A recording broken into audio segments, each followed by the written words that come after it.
સમાજમાં એકતા અને સનાતન જાગૃતિ અર્થે ભારત વિકાસ પરિષદ દ્વારા હનુમાન ચાલીસાના પાઠનું ભવ્ય આયોજન। સમાજમાં એકતા, ભાઈચારો અને સનાતન સંસ્કૃતિ પ્રત્યે જાગૃતિ ફેલાવવાના ઉમદા હેતુ સાથે ભારત વિકાસ પરિષદ મહાવિજય શાખા ડીસા દ્વારા શાલિગ્રામ રેસિડેન્સી ખાતે એક ભવ્ય ધાર્મિક કાર્યક્રમનું આયોજન કરવામાં આવ્યું હતું।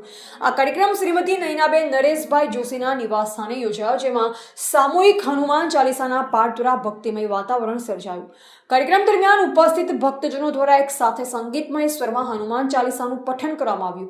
સામૂહિક પાઠના આયોજનનો મુખ્ય ઉદ્દેશ્ય સમાજમાં રહેલ ભેદભાવને ભૂલી એકતા, સંગઠન શક્તિ અને પરસ્પર પ્રેમ ભાવને મજબૂત બનાવવાનો હતો।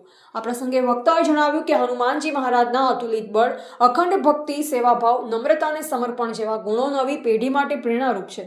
આવા ધાર્મિક અને સાંસ્કૃતિક કાર્યક્રમો દ્વારા સમાજમાં સંસ્કારોનું સિંચન થતું રહે છે અને યુવાનોમાં સનાતન સંસ્કૃતિ પ્રત્યે ગૌરવની ભાવના વિકસે છે।